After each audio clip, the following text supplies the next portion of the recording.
Yeah, it's a direct quote from from literature. So Crockett.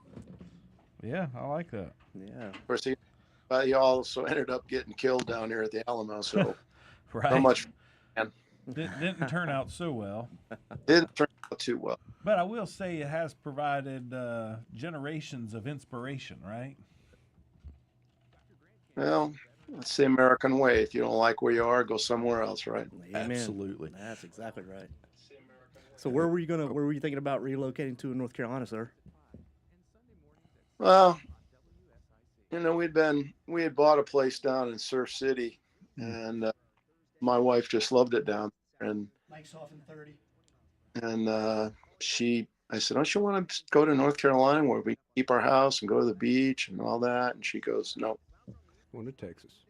To be near our daughter and our oldest, then our two grandsons. We're going to Texas. And I'm like, All right, we're getting ready to cut the mics and do the intro, sir. Thank you. To take care of yourself, from routine visits to the joys of pregnancy to the illnesses that stop you in your tracks. Iredell Health System will be by your side. Learn more at iredellhealth.org. Purple Heart Homes presents Putting the Pieces Back Together, a forum for veterans and the community to connect. Here are your hosts, veterans John Gallina and Brad Borders. Hey, welcome to what is going to be a spectacular show today. I don't even know what to do. I'm discombobulated, man. Yeah? Like my whole world got interrupted and I got moved. Well, You're around Marines. You're around Marines every day. That's right. My geography has changed. But right? normally what I'm is usually said- beside you, and now I'm looking at you. And normally what is said is when there's one Marine, you're surrounded, and today I'm flanked, so I don't even know what to think. Yeah. It's like, Hey, look, bro, you made your bed. well, You made you your know, bed. You got to lie in it, man. I don't know what to tell you. Making my bed was one thing, but being handcuffed and escorted into the studio to come to work for the day, that's a whole other thing. It's true. For those who don't know, John's been officially, some kind of official action has been taken against John because he's made disparaging comments about the United States Marine Corps. I did over no the such last thing. month and a half. I plead the fifth. And well, that didn't work here. All I'm saying is truth is truth. And Paul's got a document here that comes from our illustrious sheriff here. Yeah, why Darren are you Campbell. here today, Paul? Yeah, why are you here? Well, I'm here today, and I think we maybe need to make the introduction first here. So today we have with us as guest the 37th Commandant of the Marine Corps, General Robert Neller. Hoorah! And just for context, for people that might not know, there have been fewer of him than there have been presidents in the United States. This is true. That is That's a absolutely small This is club. true. It This is true. So- a special honor for us as Marines that have him on the show. Indeed. So, General, what we want to do with you today, I want to start off with this because we have to get John a pardon from all the Marine mothers who have come to bat for their Marine sons and daughters here recently.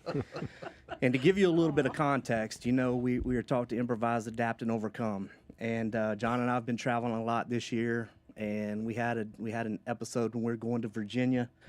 It was probably the culminating event here when This is when you I had started to- driving backwards. Well, I down had the to interstate. improvise, adapt, and overcome a Wait a minute. situation Let's be clear. You weren't driving backwards down the interstate. You were driving backwards the wrong direction down the interstate. Well, I had to improvise, I had to adapt, and I had to overcome to keep us on task. And I did so. So with that being the culminating event, John just decided to talk about how poorly of a driver I am, and then went on to disparage, not jokingly, of course, but disparage the Marines, and we had some call in or some input blowback. from mothers, a little blowback from Marine mothers, Your of mama. which mine Your was mama. one, Yeah. and Devin's as well, as I understand it. Yeah, she was a little upset about some comments that he made about me on the air, and we're just not going to repeat those. I was just telling her that she had some red stuff on your teeth. I mean, it could have been a pepper. It could have been a red pepper. I don't know. really eat crayons, John. So our sheriff came in the other day on the show and wrote John a citation, and the citation is Wait a minute. This is not a citation for anything good. this is a ticket. This is a warrant ticket. for arrest, the state of North Carolina versus John Gallina. So it is for the complainant is the Marine Corps Mothers Alliance of the United States, and this is for mean talking Marine Corps veterans. So, given the fact that we knew that it was all in good fun, and the Marine Corps mothers, we appreciate them. They go to bat for us, and we wouldn't be here without them. We would ask you, sir, to please pardon John. Sir, in my defense, I do want to say, we have served well over 200 Marine Corps veterans through Purple Heart Homes, and we've done that all across the country from every generation. And they are all great, fine Americans. They are patriots that have done our nation's work. Too thick. It's the truth. Your chaplain, you're supposed to be helping me here. So shouldn't you be praying for me? I've been thinking about this, and sir, if you would indulge me a bit, and I appreciate the fact that you're considering pardoning John, but I would like you to pardon him with the caveat that he would have to beat his face 50 times to pay penance to the Marine Corps mothers. Restitution. That's what Restitution, they call that, if you will. restitution. So Yeah. that's the request. As from long the as I don't US have to Army bury chaplain. sand fleas. For those of is you who true. don't know what beating your face is, that's front-leaning rest position, also known as the push-up. That's right. Yeah. Sir, what's your verdict? I don't know. Can John do a push-up? No! Thank you very much. We'll get it on video. We will get it on video. Now, I thought you said earlier you watched the Army. Are you saying nobody in the Army does push-ups? I'm not sure it's proper for me to adjudicate the state of North Carolina since I'm a Texas resident. If we were at company level, Article 50, our NJP, as my Marine brothers know, I'm not sure this would be worthy of my time as the commander. But sir, we're trying to help. I would probably tell the first sergeant to take Gallina and some appropriate legal manner.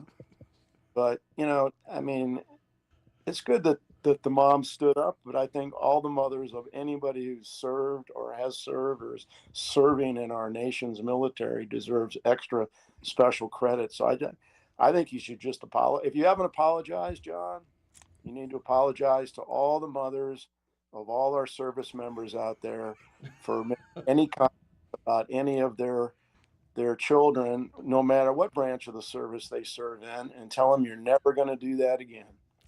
Yes, sir.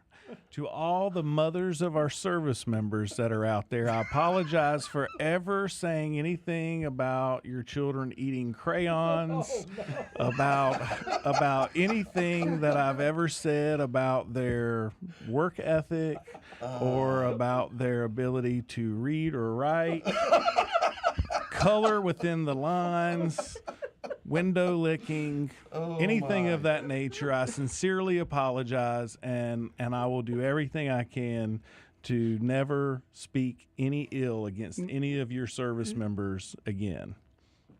I think Heard John to the battalion commander, Agreed. field grade officer, NJP, and potential. Well Sounds said. like some wall-to-wall counseling coming my way. I think there's push-ups involved. I think John took a little bit too much liberty with his answer. Sounds Also like David very Tepper's specific. apology.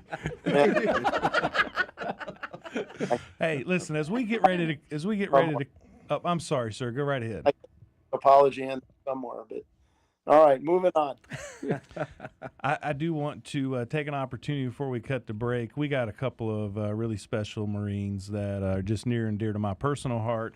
And in honor of General Neller being on the show today, we got Major Mike Lennon, one of our board members. Just think the world of him. Served for a number of years in the Marine Corps pilot. We got Ron Duck Wyatt, one of our local town managers here in the community, and Sergeant Samantha Christopher, Purple Heart recipient. Yep. And just want to give them a shout out and a big hoorah. And sir, they all send their regards and thank you for your leadership and your dedication to our nation. Yeah, and I'll throw one in patriotism. too. Colonel Doug Mason, who chose Iredell County, North Carolina, to retire after 34 years in the Marine Corps, and he lives up in North Iredell now. He's a beekeeper and a goat farmer, and we love him a whole lot. And you are listening to Putting the Pieces Back Together, presented by Purple Heart Homes. We'll be right back with some amazing stories from General Robert Neller, 37th Commandant of the Marine Corps. Stay tuned. You don't want to miss it.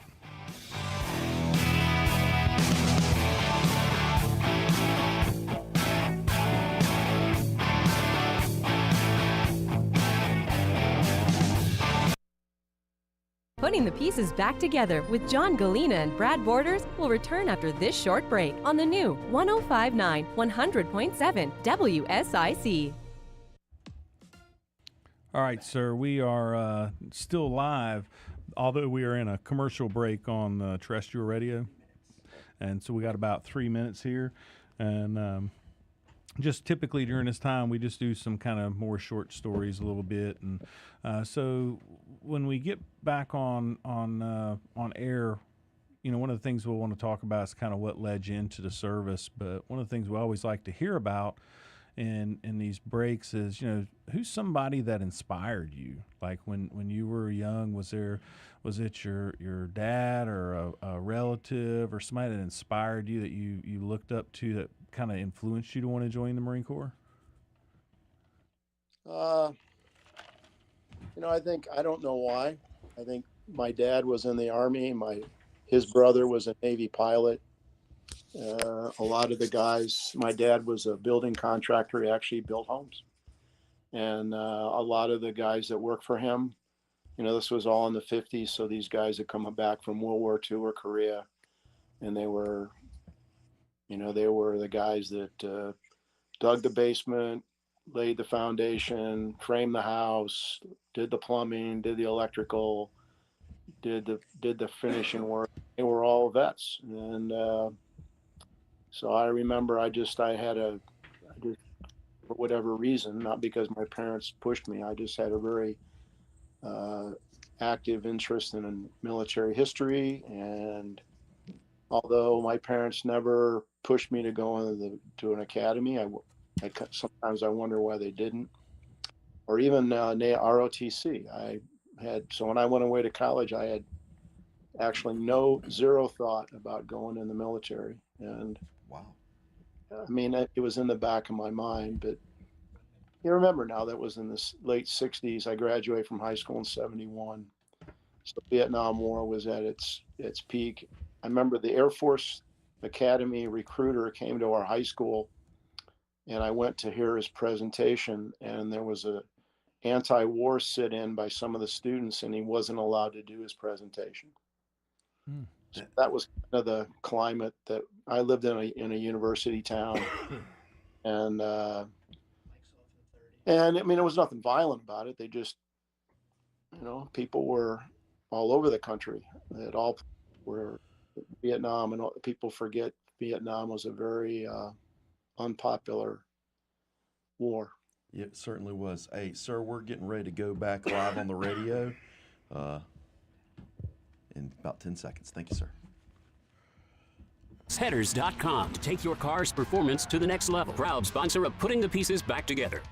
Call now to speak with John Gallina and Brad Borders at 704-873-1400. It's Putting the Pieces Back Together on WSIC.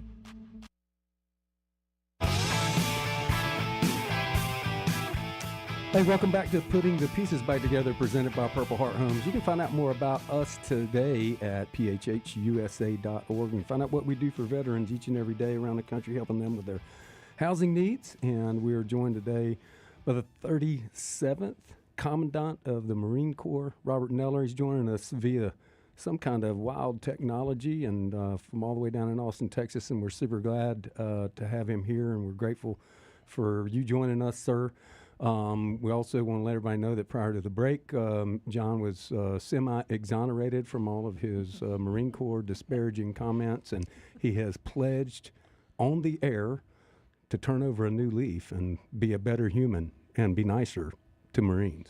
So, Just as soon as I finish my push-ups. okay, that's right. He owes 50 push-ups. Beat your face, sir. So, hey, thanks everybody for tuning in, and sir, grateful to have you here. And it's going to be a great show, and we're super glad that you joined us. And I think kind of where we get started with all of our guests is, and I think during the break you were alluding to a little bit about your why it was that you chose to join, and we'd love to hear a little bit about that and what was it that motivated you to join the Marine Corps.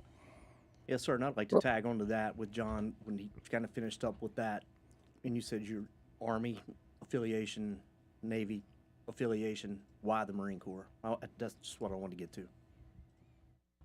Well, I think like most people, I went away to college, and it was the Vietnam War was winding down. In fact, I actually got a draft number. I was in the last draft.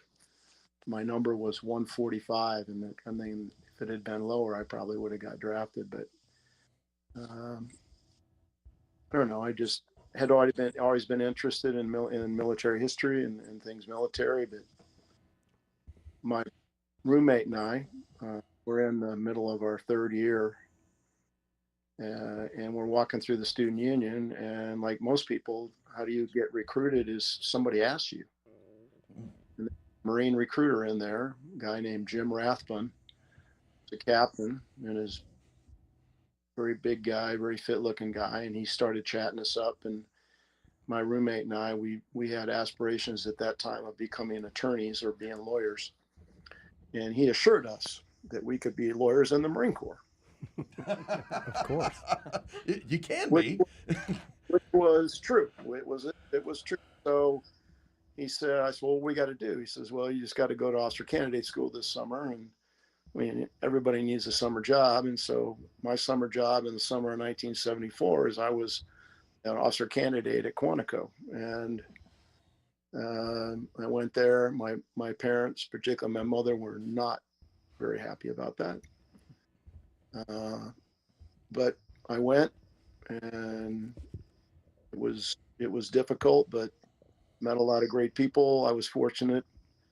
The guy that was our platoon sergeant was a gunnery sergeant by the name of Orozco, and he was an incredible leader. I don't ever remember him uttering a single word of profanity. He didn't have to. He ran 3 miles in about 15 minutes. Wow. And that's impressive.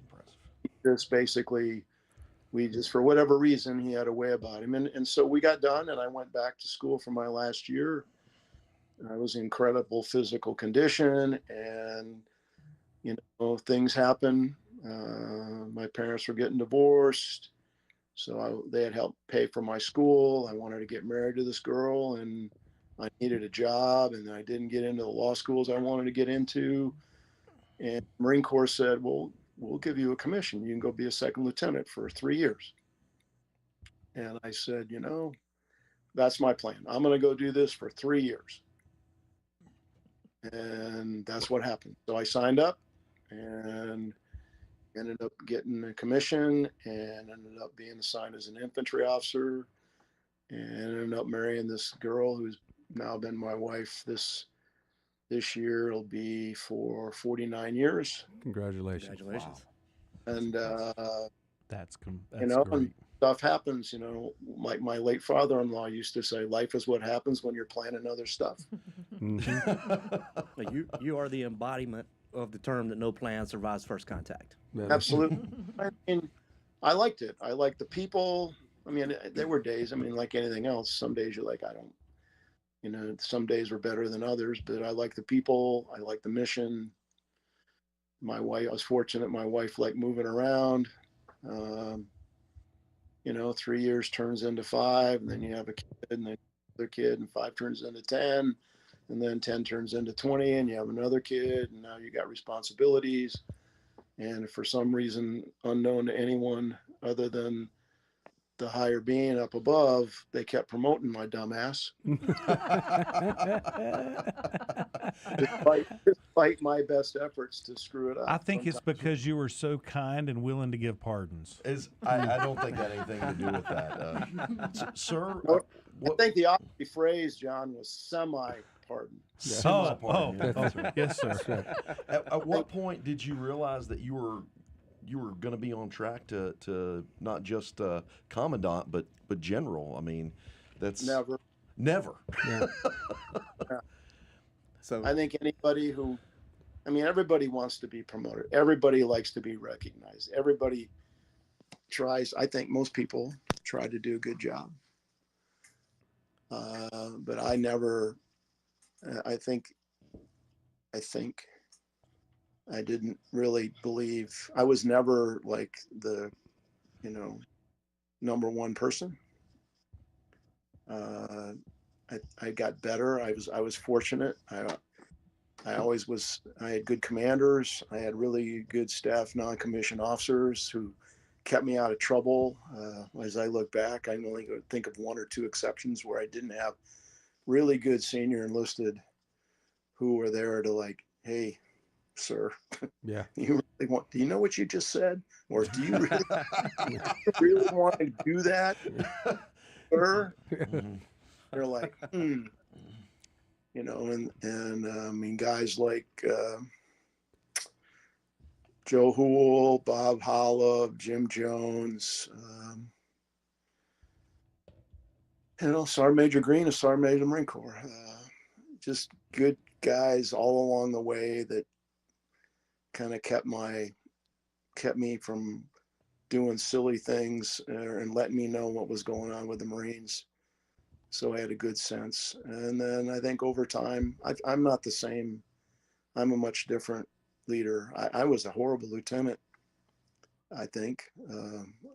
I almost got fired in my first job because I just kind of started to cop an attitude because things changed. I didn't like what I was doing. They moved me from one platoon to another. And the platoon I didn't have a good staff NCO, and I got really discouraged. And I had heard that my company commander was going to relieve me and send me to H&S company, and they're going to put me in charge of the chow hall. Oh wow! wow. This is a true story.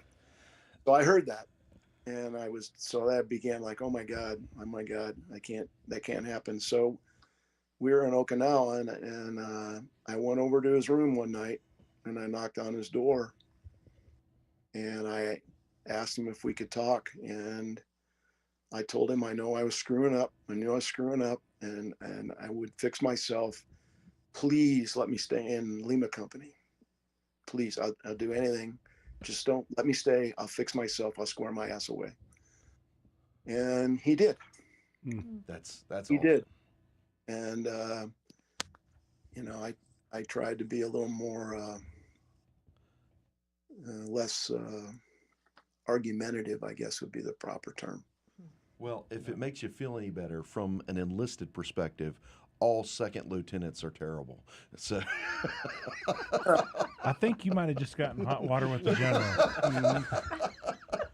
I mean, I think second lieutenants are trying to do the best they can, and if they have good NCOs, their NCOs look out for them. I had the first platoon I was in, we had 3 squad leaders: Sergeant Bacon, Corporal Thomas, and Corporal Douglas, and they were good guys. I'm not sure how well educated they were, and Sergeant Bacon was very quiet, very Christian guy, but I'm not sure how, I guess the correct term would be book smart he was. But the man could land navigate like anybody. I was never lost. Again, unusual for a second lieutenant. We'd be out in the middle of nowhere. We'd be up in the northern turning area and down in some bottom of ravine, and I'd go, Sergeant Bacon, and he'd go, yes, sir. And he says, here, I think we're here on this map. What do you think? Because I was smart enough to know Sergeant Bacon probably knew better than I did where the hell we were. And he would climb up some tree with his compass, and he'd shoot a resection. He'd come back down and he'd go, no, sir, we're right here. I said, I knew that's exactly where I thought we were. And so never lost, because I was smart enough to listen to Sergeant Bacon. And some guys don't. I mean, you have to know what you're good at, and you have to know what you're not good at. But I was, I think, and I was fortunate throughout my entire time that, you listen to people, and I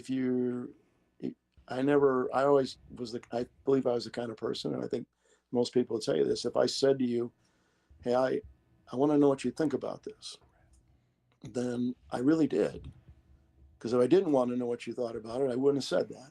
Yeah. Hey, And sir, there's a we lot got of- about 30 seconds till we go to a hard break. So fascinating. Thanks for that. And we're going to come back after a short break. We're going to hear more from General Robert Neller about his time in the Marine Corps. A very long time, 3 years turned into 40. And so we're grateful for his time here. So we'll see you here in just a few minutes.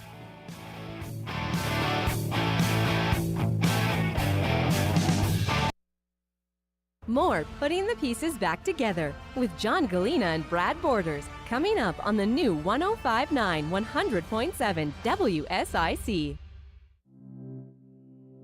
In life, we plan for many important things. Weddings, our children's education, retirement. A celebration of life is really no different. Planning and paying for your life celebration. We'll have to interrupt him in the middle of a thought. Yeah, So- all right. That's okay. I apologize for No, sir. No, sir. We need that. We need these stories. Yeah, they're great. And certainly we don't want to interrupt. It's great to hear. And, I'll just say, as an enlisted guy, just to hear that there's something from, a general like yourself that is somewhat relatable, right? Yeah. Absolutely. I mean, I think that's quite. I've about gotten fired from almost every job that I've held. Yeah. But it didn't have You anything don't to. say. It didn't have anything to do with making fun of Marines. So. Oh man. Hey, sir, I want to backtrack to something you said. You mentioned someone, I don't think you gave a rank, last name of Holub. Yes, Bob Holub is when I was a CO of Alpha 11, he was it's a long story, but I took over a company, and you guys don't remember. I mean, there was back in the 80s at the beginning, all volunteer force, quite frankly, we weren't very good. And there were a lot of Marines that didn't deserve to be there.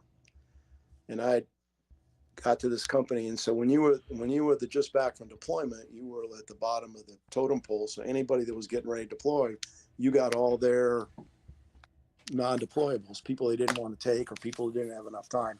So you can imagine what that was like. And I had a company gunny actually go UA. Wow. Really? A gunny? Yeah, a gunny. He borrowed $100 or $1,000. He borrowed $1,000 from a Lance Corporal. Wow. And then he went UA. And I was ready to get out then. I was ready, like, this is just too hard. No matter how hard I try, I can't. Anyway, so fortunately, two guys showed up, a guy named Mike Zenzel, who was the first sergeant, and a guy named Bob Holub, who was the company gunny. And with their help, we fixed it. I can't remember, but I swear I remember that Sergeant Major Holub was the battalion sergeant major for 1st Battalion, 9th Marines in 1989, my first trip overseas. That would have been right. Because he retired sergeant major out of R4 PAC. Okay. So I don't know how much time we got, and I don't want to say this on the air. So, I mean, it was horrible. And Holub was in there, and he comes in there one morning and he goes, Skipper, you made the wall, you made the commode wall in the shitter down the passageway. What's it say, Gunny? He says, well, the first guy wrote, Captain Neller is an asshole. But the second guy wrote, yeah, but he's a fair ass. Oh my God. Awesome. That's a great compliment. Oh.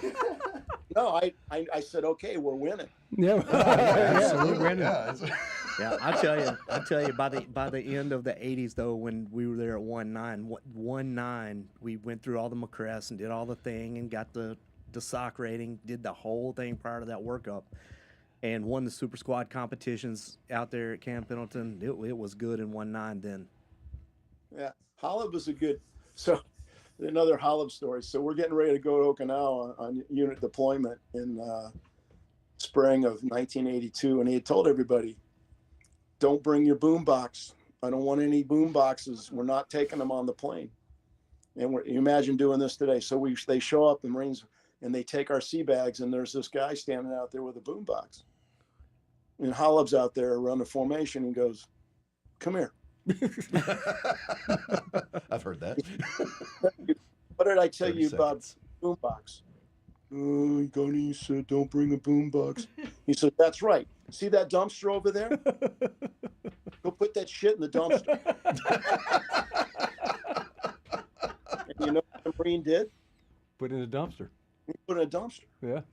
And we got on the buses and left. That's right. That's right. All right, sir. Let's hold there for 1 second. We're getting ready to go back live. FCC regulations coming up. Now more Putting the Pieces Back Together with John Gallina and Brad Borders on the new 1059 100.7 WSIC.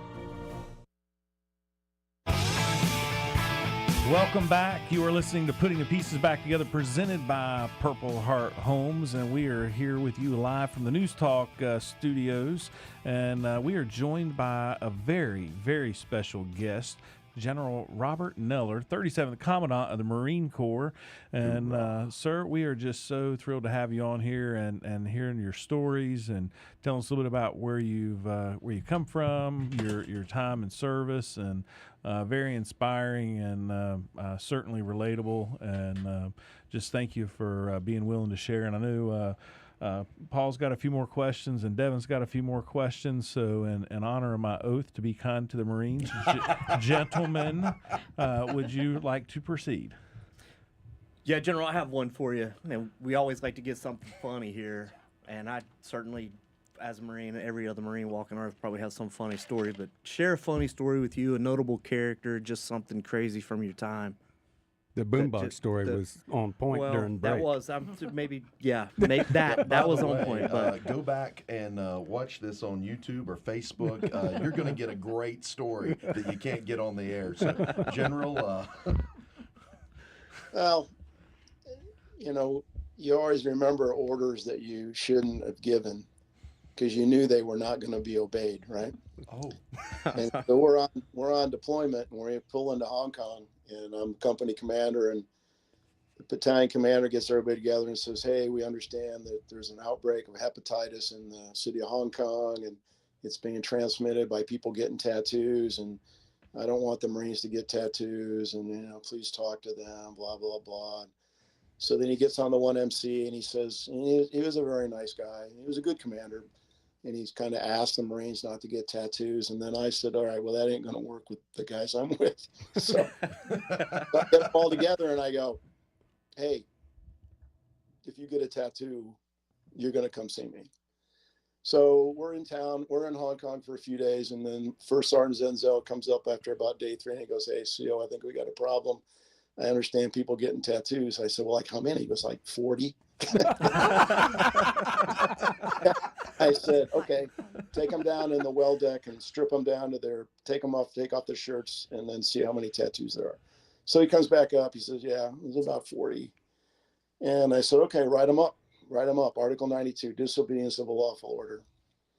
And then the head corpsman or lead corpsman and Sergeant Scott Miller, who was probably the best Marine in the company, they request an audience to see me. And they come in and I go, "What?" And I go, "Well, sir, we just want you to know we didn't just willy-nilly disobey you. The doc here, he went out and surveyed and they did all the medical assessment of all the tattoo parlors in Hong Kong, and we picked the cleanest one." Oh my gosh. I said, "Thank you very much for your interest in national defense." And so I brought them all in and I fined them all $100. So forward a couple later, we're in Tinian, and we had taken a a ferry over to Saipan, and we're coming back, and we're standing up on the top getting some sun, and Miller's up there, and we're talking, and he's got his shirt off, and this guy comes up to Miller and goes, "Man, that is a beautiful tattoo you got on your back, that butterfly. Where'd you get the colors? That's so great." He goes, "I got it in Hong Kong." He goes, "What'd you pay for it?" And Miller looks at me and he goes, "The first time or the second time?"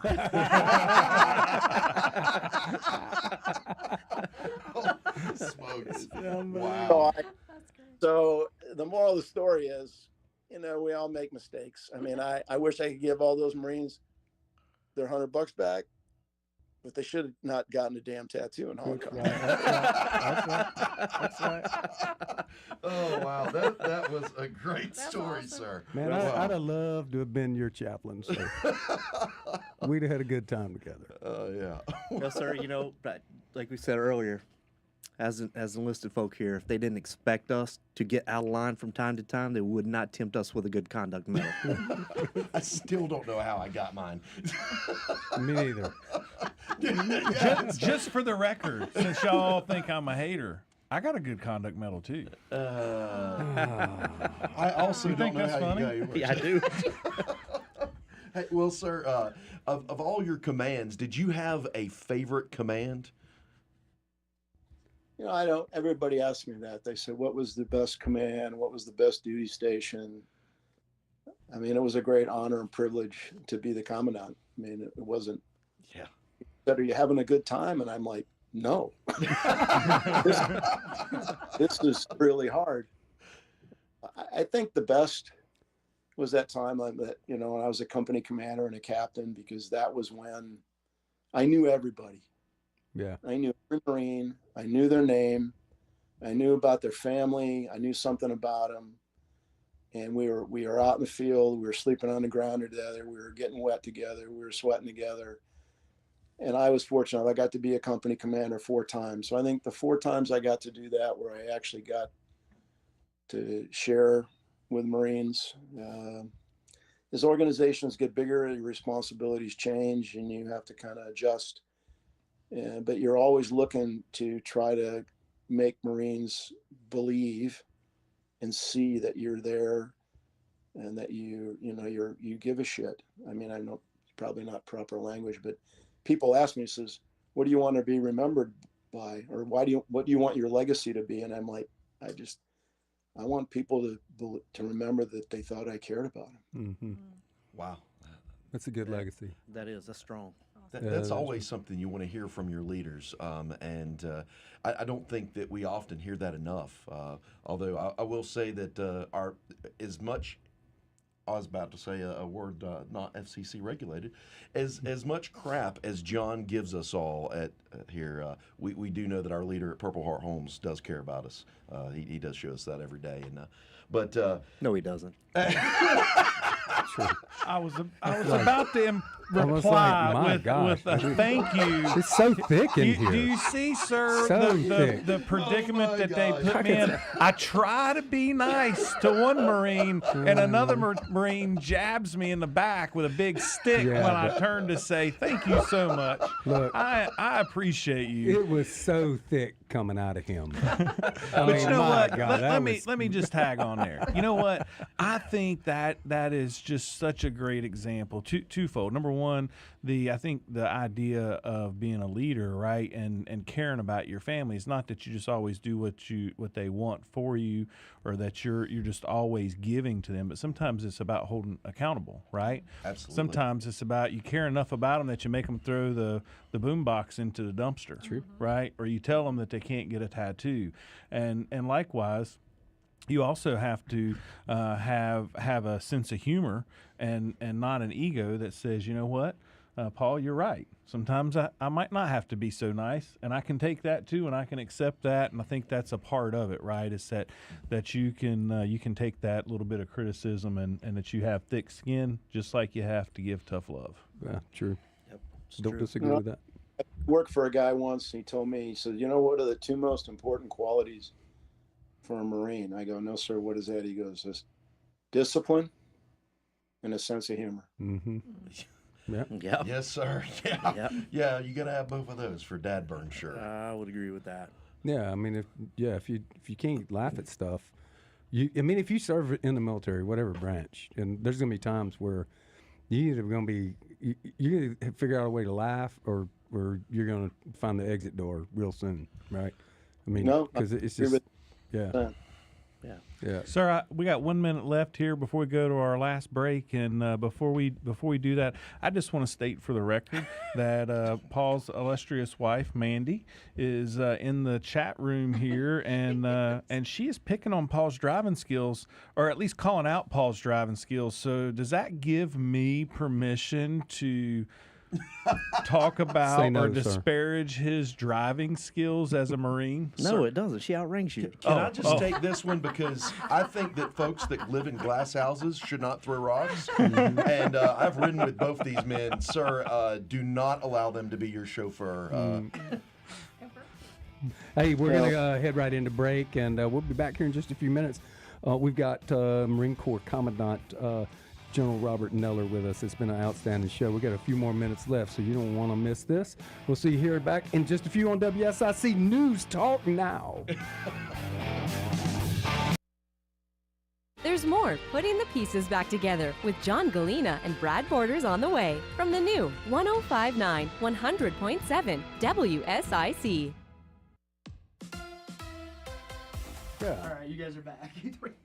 It's still 3 words. Sir. I can remember it. Sir, what great stories. This is phenomenal. I know Paul's got his note card here with a couple more questions for you, but I just, in my thought process as we're going through this, I could listen to you all day. I mean, it's just what you're saying. I think is phenomenal. Is there anything you'd just like to share? Any thoughts that you have without us just prompting with a question? Anything you'd like to share?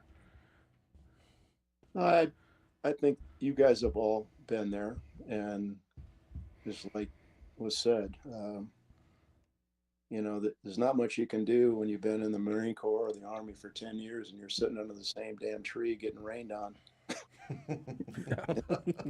Yeah. I am making absolutely no progress in my life. I'm under the same tree I was 10 years ago, and I'm freezing and I'm getting rained on. Mm-hmm. And nobody seems, but the people that you're with, if they share the risk with you, and that's why we have to have a sense of humor, because it's hard.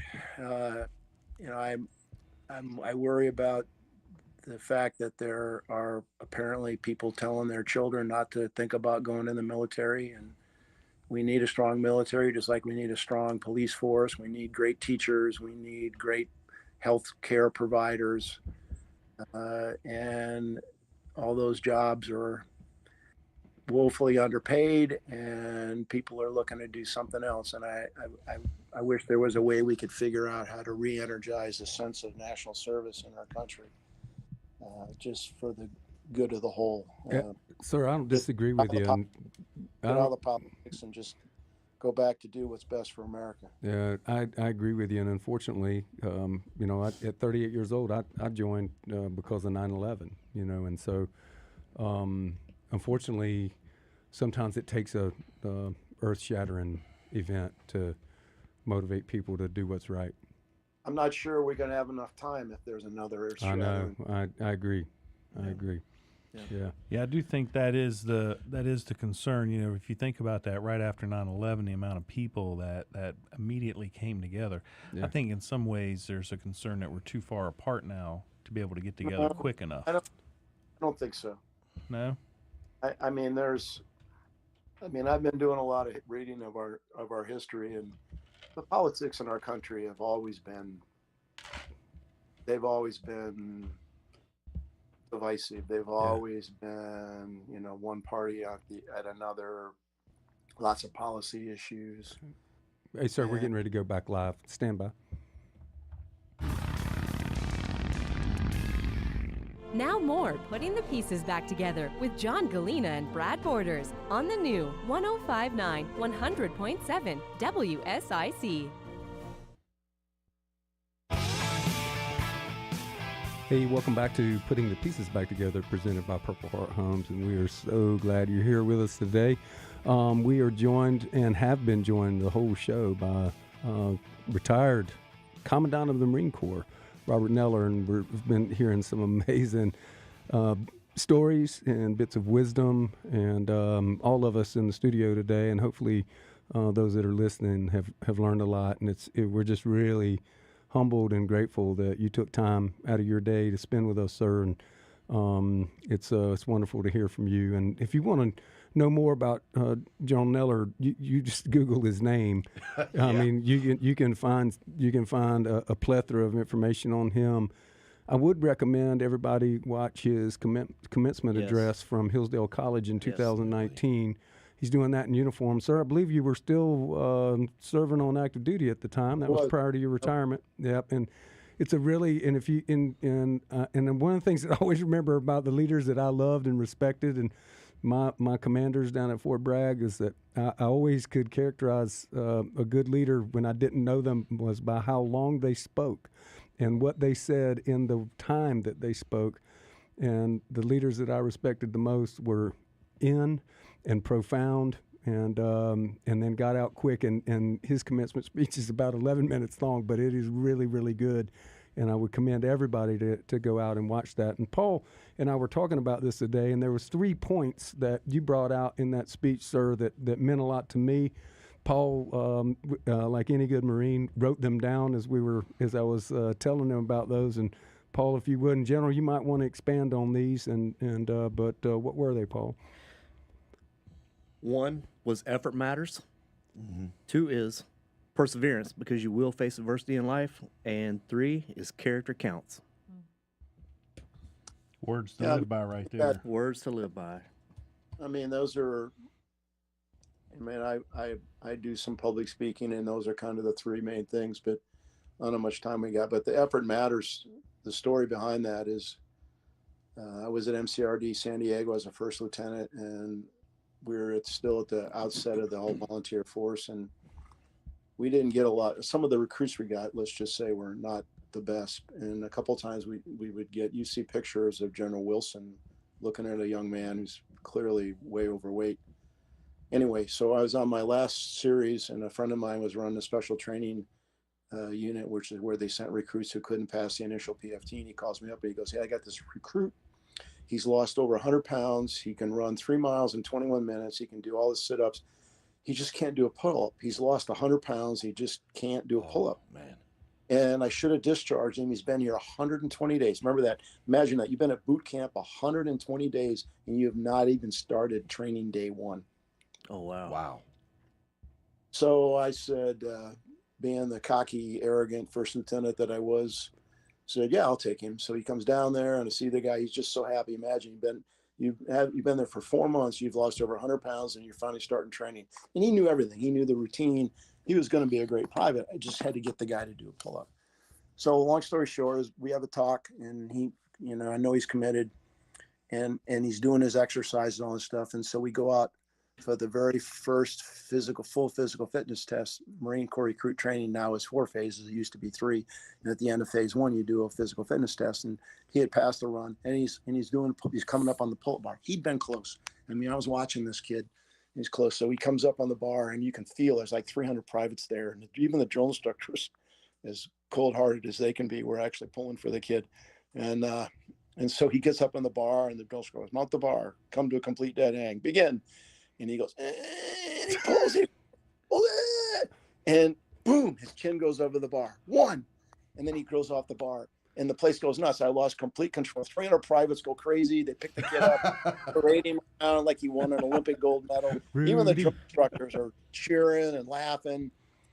And I guess the moral story is, and later on he did 3, then he did 5, then he graduated, he did 12, and then he was meritoriously promoted as squad leader. And he actually went to Marine Barracks 8th and I because he was tall, and Very nice. and he was a good young man. Anyway, so the moral story is he could have quit. Mm-hmm. He could have quit. He was there 120 days. He never quit. The guy that had him there special training could have discharged him. He should have discharged him. And the drill instructors that took him in their platoon, they could have given him a hard time, but they didn't. And so if there's people out there working hard every day, and you need to acknowledge that. Maybe that the best they got is the best they got. And effort matters. You need to acknowledge effort. And sometimes the best people you have are maybe not the most talented. They're just the ones that work harder. Wow, those are Yeah, I've heard it said many times, sir. It said might not always be the best guy, but it should always be the right guy. Mm-hmm. And those people, we had a guy in my platoon in boot camp. He'd been recycled back to us. He was overweight. His last name was Porter. I'll never forget this guy. He was so driven, very much like that guy. And at night, you know, he couldn't be out of the rack 1 hour after taps, 1 hour prior to reveille. But any time between that time, he'd have Firewatch wake him up, and he would PT himself for another hour or two every single night. And he graduated with our platoon. So I have a lot of respect for that guy. I often wonder what happened to him, but I'm sure he's been a success. that's incredible. So, sir, do you have a story for each of those 3 points? No, I think the effort matters story is kind of almost resilience. Mhm. Character is, you know, character is an easy word to say. It's hard to do. I mean, what do you have inside you that's makes you a virtuous, noble, courageous person? And I think everybody makes choices all the time, and a lot of them go unnoticed or unappreciated in our own life. So I don't really have a character count story. I think we all look back at, you know, when we made choices in our lives where we could have not held ourselves accountable. I think that was you that mentioned accountability.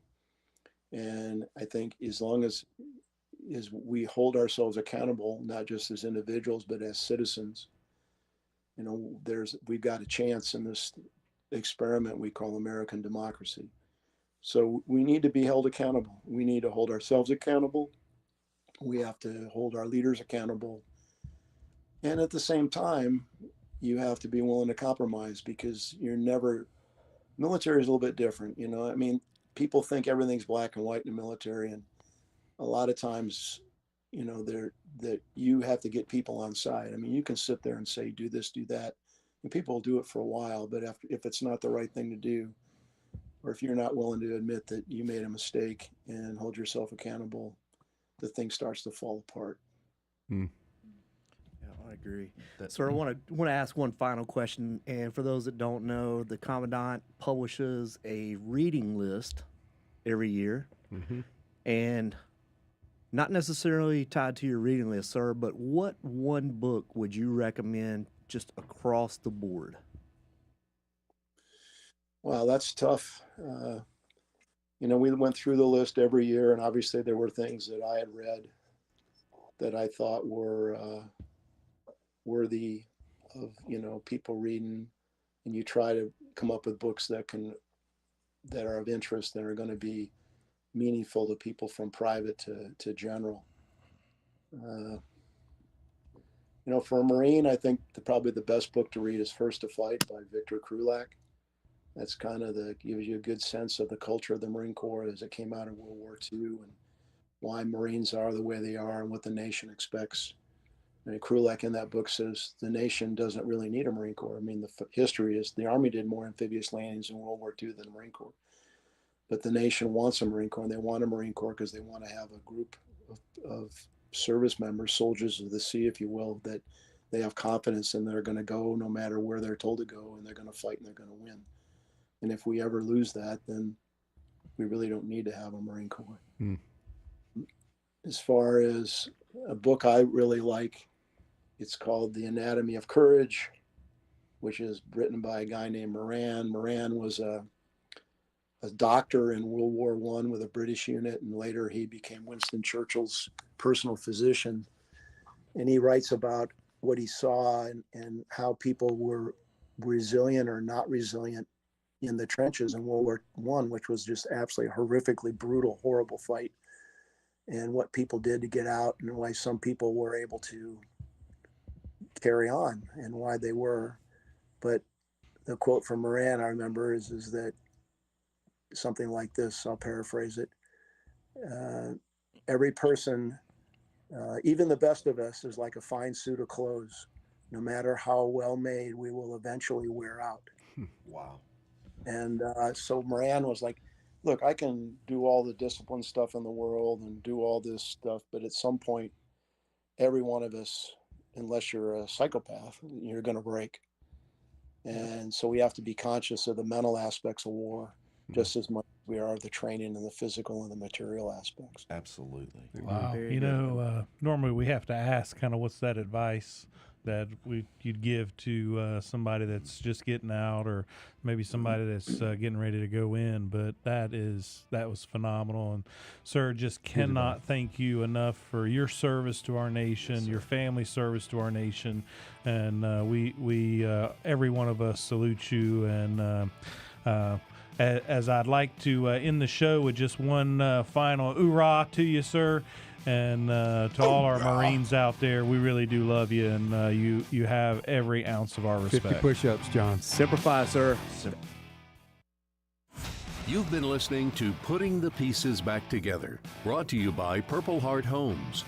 Please consider making a donation to this worthwhile cause dedicated to improving the lives of veterans one home at a time by visiting purplehearthomesusa.org. Join us again next Thursday at 3 p.m. for Putting the Pieces Back Together on WSIC News Talk Now. Okay. Hey, sir, thank you so much. What